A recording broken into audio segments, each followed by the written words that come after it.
But yeah, no. And then to go back to your original question, what was it like growing up on a military base? Uh Post 9/11, just America in general was weird. We can agree on that. Yeah. Um,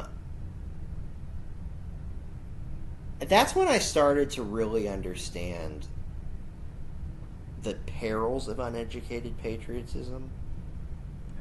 We Oh. did not think about what was going on from what I remember as a kid. Because I remember watching the planes grow up that were doing the like initial bombing runs in Iraq, and people just were like, "Yeah," Thought it was cool. and Yeah. that would be fine.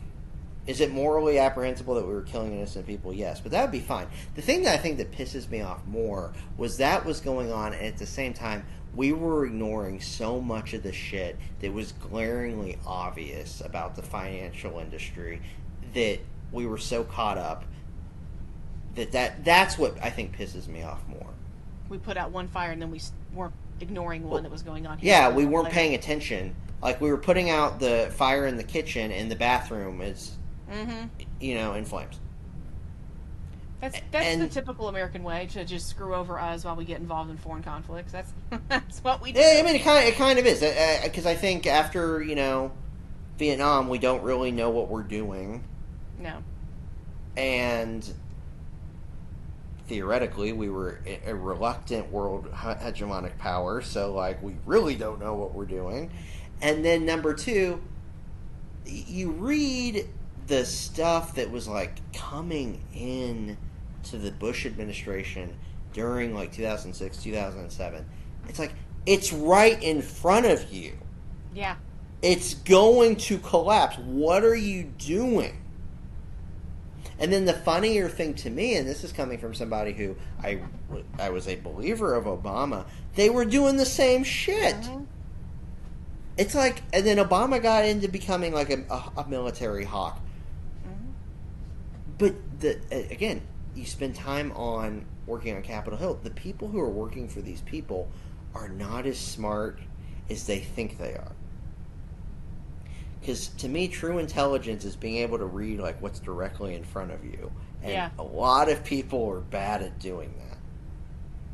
Yeah. They just do. I think people go in the government to do as they're told, and a lot Yeah. of the bureaucracies, and then they don't have critical thinking skills. And the people that put them in those positions don't want them to have critical thinking skills. So therefore, Well, it's also think about what it takes to get good grades, just memorization. and you have to be obedient. Yeah. Those are the kids that get government jobs. Those are definitely the kids that get, or at least they used to. But for sure now they're the kids that get jobs in administrations and working for staffers. They've never had an original idea or thought, and they don't Right. care Because to. the education system doesn't promote that. No, you just do as you're told. Listen, Right. don't argue. Right. Now that's the conspiracy is the education system and its connection to be like, that's not even as much a conspiracy as it just comes down to that people don't want to think outside the box. I notice that more and more now that I'll meet adults and I'm like, you've never had an original thought in your entire life. Oh no, they just go, okay, okay, Yeah. okay, master, yeah. Right, and that's disturbing. Well, I think that's what has made looking for a job as a millennial, like when we were in college, getting out, internships, that type of thing. So many of us never got a career going like our parents did right out of college. Not only was the economy bad, but I don't think people that hire know what they're doing. I mean, you read these checklists, and No. it's like, we want 10 years of experience doing this exact job. And it's go, okay, but this is entry level, and I'm out of college, and 10 years There's- ago, I was 12, so Right. it doesn't make any sense. There's two other things that I would add to that too. You were in media, which that industry died around the exact same time, and then number two, the people who are hiring have no idea what the job actually is. They're Nope. good at being in HR. Death by HR, yep. Right. There's actually I was explaining this to a girl who was born in the Soviet Union. And I was explaining to her how I think America right now parallels very similar to like the end of the Soviet Union. Have you ever heard of a book? It used to be really popular in conservative circles called The Managerial Revolution. I don't know if I have. Came out in like the 40s. Anyway, Something seems familiar. the whole premise of this is much like they used to do in communism, so they would have everyone was employed, but you would get somebody whose entire job was to count rocks. We give people in private companies now jobs in HR, jobs in culture. They don't do anything. Mm-mm. If anything, they create more problem than it's worth. But that's also a big part of why the job description is a shit show. And then now again speculating, I'm taking two thoughts and building on them. There was this interesting. There was this TED Talk where this guy was like, "Why hasn't the United States won a war since World War II?" Number one, the reason obviously is we haven't declared war, so you can't really win a war if you don't declare it.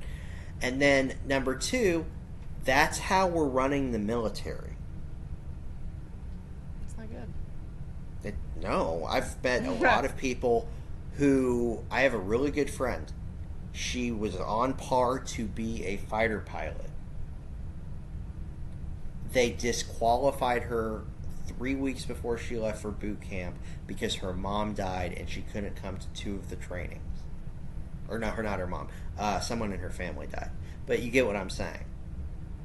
So people who would actually probably be very well qualified for the military, they weed out because they, for some, either circumstance or just their personality, they don't fit it completely into the rigid system. Yeah. You definitely get that in the military, yeah. I didn't notice that was actually a thing until this summer. I had a class with a guy who was in the military. He was an Army officer. He's going through the process to, start getting up in the ranks of the Army. Dumbest person I've ever met in my life. Oh, I'm sure. I can imagine, because he's used to just being told what to do. And right. He never had an original thought. Why do you think we recruit our soldiers when they're still in high school? Young boys? Right. Give them some guns and then tell them where to go. They're just going to do it. But even scarier is this guy's the guy leading those people. And what scares me is, I don't think Russia has the money. I don't think China in the next 5 years will have the money. We're not going to go to war anytime soon where it's going to matter. But God forbid we do. Yeah, we don't have the brain power there. Yeah. At least go ahead. At least in World War II, we had private companies that were smart that could kind of counterback that.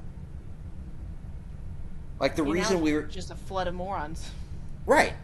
You have morons leading morons, and then morons combating morons.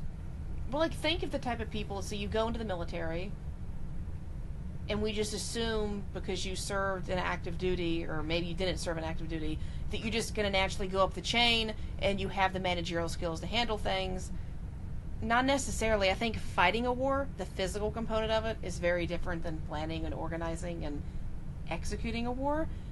And maybe we should get people who, dare I say it, I'm sorry, went to college, critical thinking maybe. It's two different skill sets. We try to act like they're equal, they're just different. And I think this way about the police system too. I think I would have really enjoyed being a detective. Mm-hmm. But I no way ever wanted to be a cop and go shoot people, get shot, arrest people. But I can solve things and figure things out, but I could never go be a detective because they'd make me go be a cop. And you just weed out different types of thinking power, and then you get, half the murders aren't solved in this country. I had this guy that I'm still friends with. He was in training to be an FBI person. He was pitching me because of that conversation right there. The FBI they've recruited so many cops, they don't have people that have outside the box thinking. Mm-hmm. And then that's not as bad. I mean, if crime was more of a concern of mine, I could see it being a problem. The military one really kind of scares me and pisses me off at the same time. Because those are people's lives that are going to be in danger because A, you have an ego, and then number two, you're not prepared. No. So we're screwed. I think we are screwed. Regardless of who the president is, we're fucked. we just assume in this country, like, oh, well, you've done the job for a while, so you must know what you're doing. No. People that have no idea how to do things stay in the same job their entire life. Right. And that, to become a general, you have to do that. Yeah. It's not a coincidence. Tapped really intelligent people outside and said, you don't have to go through boot camp and you don't have to go fight in a war. We want your strategic thinking. Holy crap. People to lose their Well, mind. we kind of do have that. The problem is the people who are working for, your Deloittes, your management consultings, your Booz Allen Hamiltons, they're just as big of morons. True, but are we really doing that with the military? Are we outsourcing that much? Really? I don't know if we're outsourcing it, but here's a good example. When we went to the moon, if we went to the moon, but let's assume we went to the moon. When we went to the moon, right? When we went to the moon, for every decision NASA made, they had a private company that was like cross-referencing it. Okay? So, that's how we got to the moon. Now, we have 15 people cross-referencing it, and 8 of those people probably agree on what the problem is, and the other 7 are too afraid to say anything, so there you go. There you go. It's the red tape. Because the greatest example is when you fly into Washington, D.C., it's a very interesting thing you'll notice. You will notice that there is D.C., the city itself, doesn't allow to have a big skyline. But there's a tremendously big, not like New York, but like a big skyline in Arlington, Virginia. That did not exist 20 years ago. Mm-hmm. The military-industrial complex is real. Is it as bad as Tulsa and people want to make it out to be? Probably not. But there are companies who their entire job is to audit and almost privatize the decisions the military are making. They only make money if we're in some variation of a conflict. That's not good. I don't want to privatize my military thinking either. Well, that's what's interesting about it. And it also kind of makes sense as to why this kid, like this guy I know, he wasn't really good at decisions, which is what you would think somebody who was in the military would be good at. But you're always told what to do, though. You eat at this time, you poop at this time, you sleep at this time, and then you move up, and you do this, and you color inside the lines, and don't question it. Right. What he was really good at was triangulating. And I don't think that's a skill that anyone should really. Unless you're Bill Clinton. It's not useful. Yes, that's not a skill that is. It's arguably detrimental to society. This took a depressing turn here. We're not going to be. It's not. We'll be fine. We'll end it on this, and we will continue. Okay. Unless you had anything you wanted to add. I don't think I have anything to add. Next but I up, hear about the cult. I was going to say, next up is Catholic cults. Now that you know where we've been, find out where we're going. Tune in to Ladies Love Politics, where you can stay informed without going insane.